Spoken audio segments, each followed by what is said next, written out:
Selamat pagi. Oke, dari perjalanan podcast hari ini saya sangat kepingin lebih mengulik lagi perjalanan Bunda ini di baik pengalaman Bunda secara psikologi, secara hubungan kekeluargaan ataupun kemasyarakatan Bunda terkait bagaimana sih perasaan Bunda ini sekarang ini yang kita tanyakan. Soalnya saya mengamati Bunda secara pribadi saya selama perjalanan Bunda mengemban amanah harta dinasti Nusantara ini sangat luar biasa Bunda, penuh dengan liku-liku, naik turun terjal begitu. Ini apa yang bisa dirasakan dan bisa berbagi untuk masyarakat Indonesia? Kalau ditanya tentang rasa dan perasaan saya, kayaknya lengkap. Arti kata lengkap itu yaitu tadi kembali ke suka dan dukanya. Selama saya diberi tanggung jawab. Kemudian dari tanggung jawab ini saya punya kewajiban. Satu, menjalankan kewajiban saya sesuai dengan pakem yang diinginkan. Yang kedua, saya harus menjaga sebagai konsekuensinya. Yang ketiga, juga terhadap resiko yang ada pada diri saya. Resiko itu pun bisa resiko buruk, bisa resiko baik. Terutama masalah keselamatan saya. Dan bukan hanya itu, notabene saya jadi seorang ibu. Ini berbicara tentang dukanya. Karena konsekuensi perjanjian saya menerima ini semua, saya pasrah kepada Tuhan saya. Saya ikhlas menerima garis hidup saya dari Allah, bahwa ini memang takdir saya. Jadi apapun yang terjadi di dalamnya, ya saya terima apa adanya. Kalau ada suka, saya terima suka. Kalau ada susah, saya terima susah. Karena ini tidak bisa dibuang salah satunya. Contoh, saya harus siap sakit ketika menerima hujatan dan fitnah. Terus saya harus bangga. Bangganya di mana? Sampai detik saat ini saya masih bisa bertahan. Bertahan dalam arti kata mengikuti aturan, pakem, dan perintah. Bisa dijelaskan juga, itu kan pengalaman pribadi, secara pribadi Bunda. Bagaimana mungkin ada kelah kesah dari keluarga sendiri Bunda? Dari suami, dari anak begitu, yang mendampingi Bunda selama kurun waktu panjang ini dalam mengemban amanah harta dinasti Nusantara ini Bunda. Ya tentunya tidak luput dari peran keluarga. Yang pertama-tama orang tua saya, yang notabene di sini saya hanya sebagai anak pungut, anak angkat. Jadi dari beliaulah saya itu banyak menerima pelajaran yang harus saya belajarin, dengan tentunya kalau sekarang edukasinya bagaimana kelak saya. Nah, peran keluarga saya inilah yang menjadikan saya dari kecil mula untuk memahami dan mengerti tentang masalah aset amanah. Karena yang dipahamkan oleh beliau, kalau disebut kepahaman itu jelas keilmuan. Yang kedua, cara-caranya. Yang ketiga, bagaimana saya menerima termasuk bertanggung jawab, menjaga, dan kemudian mengakhirinya nanti kelak dengan benar. Karena saya di urusan ini dari umur 9 tahun sampai saat ini. Itu support daripada keluarga saya pribadi seperti suami, anak, dan yang lainnya. Sangat memahami dan mengerti posisi saya dengan kondisi dan keadaan saya, dengan tanggung jawab saya. Artinya walaupun dia tidak berkata, sangat paham dan sangat mengerti bahwa saya sebagai ibunya atau saya sebagai istrinya harus bertanggung jawab tentang apa, bagaimana, dan dengan siapa. Mereka sadar, dan alhamdulillah karena posisinya seperti itu tidak mempersulitkan untuk saya menjalankan tugas ini sebagai pelayan, sebagai pesuruh. Dan yang ketiga, itu peran saudara-saudara yang notabene tidak ada hubungan keluarga, tidak ada hubungan darah daging, tapi rasanya sangat dekat sekali. Teman tapi rasa saudara. Teman tapi rasa seperti keluarga. Banyak juga yang mensupport saya dari moral dan spiritualnya, juga materi. Sehingga sampai dari awal saya 9 tahun sampai saat ini, alhamdulillah saya masih bisa bertanggung jawab, bertahan untuk melaksanakan sesuai dengan apa yang diinginkan orang tua.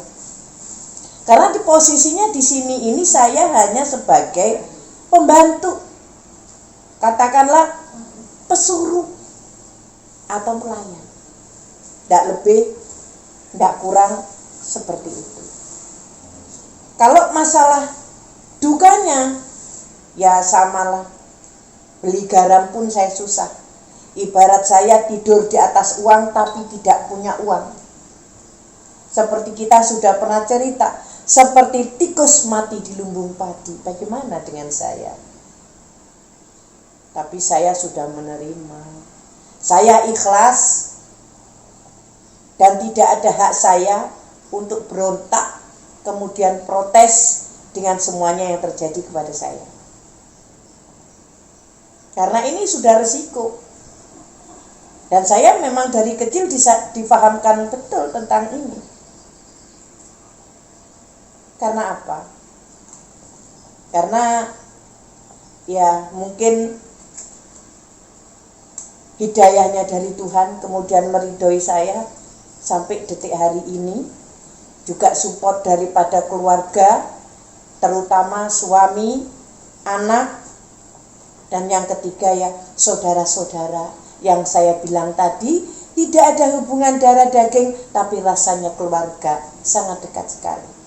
Bunda bisa dijelaskan sejauh mana sih keyakinan Bunda terkait dengan harta amanah dinasti Nusantara ini? Keyakinan Bunda ini sejauh mana sih? Bisa jelaskan? Iya. Jadi dari saya itu masih umur 9 tahun sampai sekarang itu mungkin sekitar 55 tahun, saya tidak pernah berkurang tentang keyakinan saya, tentang urusan yang saya emban. Dan saya yakin, haikul yakin, bahwa urusan yang benar itu, walaupun sekarang itu dipelintir, disimpangkan, suatu saat kebenaran itu akan muncul. Dan di akhir cerita, perjuangan tentang urusan ini dengan perjalanannya bisa terselesaikan. Kalau masalah saya menyikapi dengan apa yang terjadi pada diri saya pribadi, kembali saya sudah terima dengan ikhlas. Ini adalah resiko daripada saya ya untuk urusan ini. Tapi karena saya sangat memahami seluk-beluknya, pakemnya, dan segala macam, saya tidak bisa dipengaruhi dari manapun. Karena saya sudah fokus dengan apa yang sudah diperintah oleh beliau, keluarga besar saya.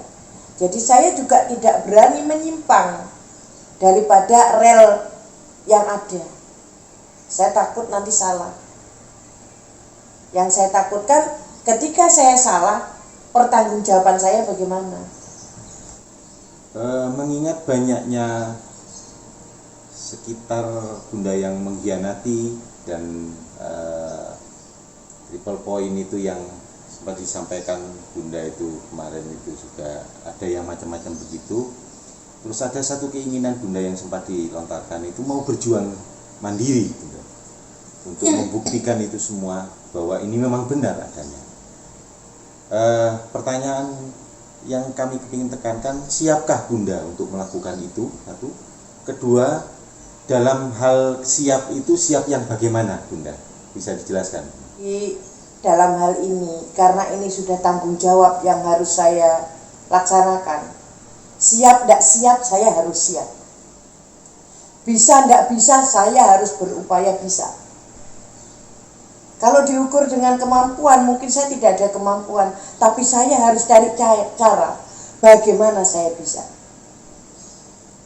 Kalau memang kenyataannya tidak ada siapapun yang peduli dengan membawa lembaga yang memegang sistem di negara ini, apa boleh buat?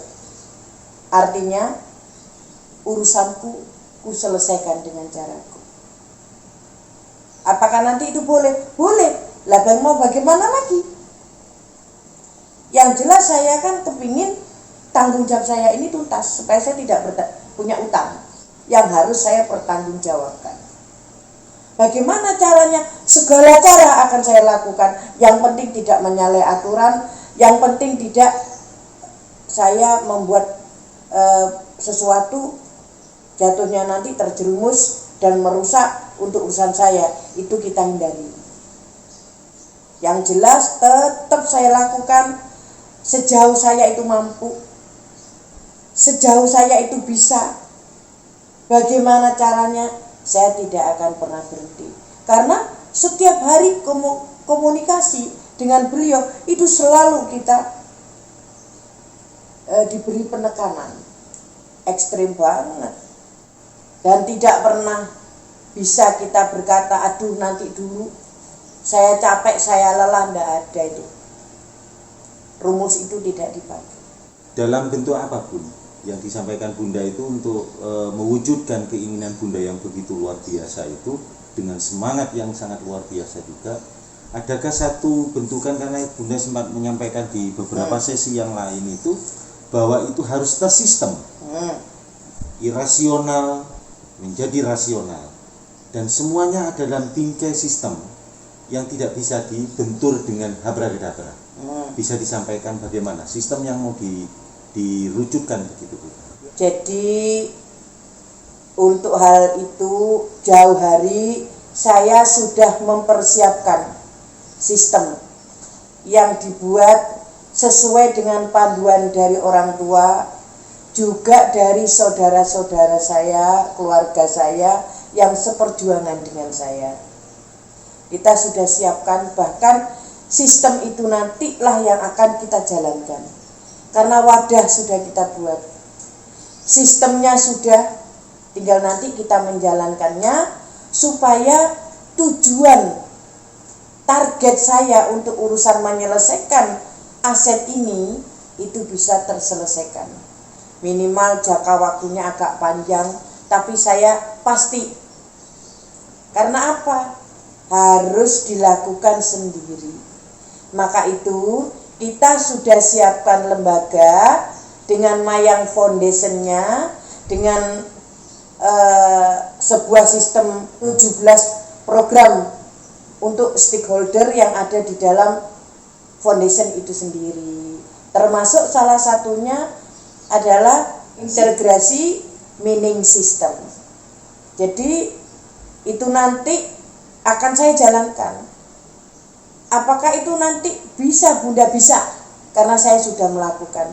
Tahun-tahun sebelumnya saya memang sudah melakukan. Jadi ini bukan hanya isapan jempol atau katanya. Saya sudah melakukan, cuman waktu itu kan untuk program beda, bukan untuk membuka kunci untuk menyelesaikan urusan aset amanah ini. Jadi sekarang Saya mulai dari nol kembali untuk menciptakan wadah, untuk menciptakan program di dalamnya dengan 17 stakeholder yang dinaungi oleh wadah kita, oleh lembaga kita, yaitu tadi salah satunya masalah integrasi meaning system. Itu nanti yang akan mensupport pergerakan saya. Semuanya sumbernya dari sana. Ini nyata. Karena ini ada real sektor semuanya. Jadi tidak ada lagi untuk diselesaikan secara uka-uka atau bagi anak bangsa itu jadi aku-aku, tidak lagi. Dan akhirnya benar kata beliau, urusan ini sesuai dengan pakem yang beliau ceritakan. Olehnya hanya kita itu sebagai pesuruh, yaitu sebagai pelayan. Jadi kita itu mengikuti sistem beliau. Selalu teringat, tidak pernah lupa. Karena beliau bilang urusannya akan diselesaikan oleh sistemnya. Jadi karena perjuangan mencari uangku, ketemukan barangku, tidak pernah ketemu-ketemu. Yang ketemu tuh uangku yang habis. Barangku tidak pernah. Jadi pakem ini kita tinggalkan karena sudah banyak menyimpang. Jadi tidak terjadi pakem. Temukan uangku dengan barangku, tidak lagi. Ku selesaikan dengan caraku, itu masih bisa, betul. Tapi bukan olehnya, tapi oleh orangku yang sudah ditunjuk mestinya. Dengan caraku. Petunjuk dari beliau. Untuk kembali lagi kepada masyarakat kecil, untuk rakyatku, untuk bangsaku, negaraku, dan bahkan untuk agamaku. Itulah selalu yang teringat kepada kami yang tidak pernah lupa. Bunda, mengingat apa yang disampaikan Bunda, sebagai macam yang lain itu juga mentok Bunda, bahkan disampaikan oleh Bunda bahwa itu bukan menghasilkan, justru merugikan yang terjadi. Terus Bunda menginisiasi dengan cara bikin sistem ini. Terus saya sampaikan tadi, apakah ini tidak benturan Bunda dengan sistem yang ada? Satu.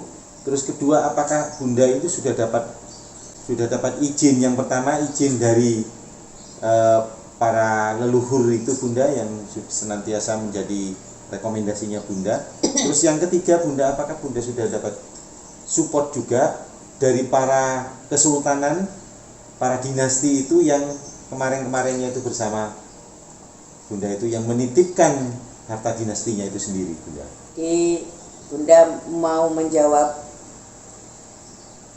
Dalam hal ini Bunda membuat satu sistem. Bunda sudah memilih yang sekiranya satu, tidak bertentangan dengan sistem yang sudah ada. Yang kedua, tidak tabrakan dengan hukum yang sudah berlaku. Yang ketiga, dalam hal ini saya bergerak tanpa merugikan siapapun atau dari pihak manapun. Ya inilah sudah kita ciptakan, sudah dibuatkan sebuah wadah sebagai holding funds. Nah, tentunya kalau ada holding funds nanti jalannya seperti holding projectnya, itu kita sudah buat 17 stakeholder dengan masing-masing. Ini nanti akan dijalankan untuk mensupport 17 daripada stakeholder yang dibuat oleh foundation. Itu kita sudah siapkan meaning system tadi. Jadi dari sini sumbernya. Kemudian kalau ditanyakan apakah dari pihak dinasti selaku yang menyerahkan Bunda mendapat izin, Bunda tidak langsung menerima urusan ini dari para dinasti. Bunda menerima dari yang menerima pelimpahan hak atas seluruh aset dinasti seluruh Nusantara kepada beliau. Ya, bukan saya menerima dari dinasti. Kembali lagi, saya hanya kepanjangan tangan sebagai pesuruh, sebagai pelayan untuk menjalankan ini.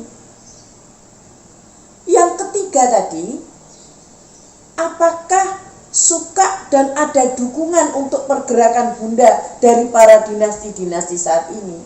Ini begini, bahkan mereka tidak tahu, yang jumeneng yang menjadi penguasa pun tidak paham dengan Bunda.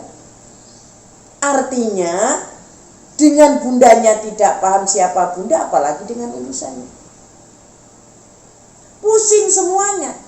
Yang duduk menjadi penguasa pun tidak mengerti kadang di mana akte pendirian kerajaan keraton ini, apalagi asetnya. Hanya dalam cerita ada ini itu, tapi ketika disuruh membuktikan, yakin saya itu kesulitan. Adapun pegang sebuah aset yang berupa paper atau instrumen, tetap juga tidak bisa jalan. Hanya yang bisa dikelola atas tanah-tanah Eigendom Verponding tadi, yang sudah memang haknya daripada kerajaan, yang tersebut Ground Sultan atau Sultan Ground, memang tanah kerajaan. Nah itulah yang bisa diolah oleh mereka, tapi tetap untuk ditransaksikan beliau tidak bisa. Artinya suka dan tidak suka, izin tidak izin, aplikasi Bunda ini itu tidak ada masalah buat mereka. Taunya nanti kalau Tuhan meridhoi apa yang saya lakukan, selesai gitu aja. Dan para kanjeng-kanjeng, para pangeran-pangeran yang berhak itu menerima haknya. Karena ini sudah ada pakemnya, secara tertulis sudah ada. Jadi apapun yang Bunda pergerakan ini tidak harus sokongan, dukungan, support daripada putra-putra atau pemangku dinasti. Karena ini sudah lepas. Artinya tidak berkaitan dengan di sana untuk diselesaikan. Sebetulnya kalau kita itu mengingat seperti ini, sedih Bunda tuh. Sekarang ini yang saya pikir-pikir, harga diri dari pemangku-pemangku putra-putra dinasti itu sangat berkurang. Karena sistem yang ada, sistem pemerintahan kita bagaimana. Karena beda loh ya. Presiden kepala negara, kalau dengan raja dalam kerajaannya. Karena dinasti itu, kerajaan itu sebetulnya monarki absolut. Tapi kadang sekarang ini yang saya tahu, para raja yang ada di Indonesia itu mengambil posisi di bawah menteri. Padahal raja itu harusnya di atas presiden atau setara dengan presiden. Ya toh? Iya, nah seperti itu. Tapi tidak jadi masalah karena sudah terjadi seperti itu adanya. Yang penting bagaimana rakyat ini bisa makmur, rakyat di sebuah kerajaan atau rakyat di sebuah negara mendapatkan hal yang layak dan haknya. Karena harta titipan itu bukan atas satu sebuah nama, tapi rata-rata semua itu untuk rakyat Indonesia. For Indonesia people.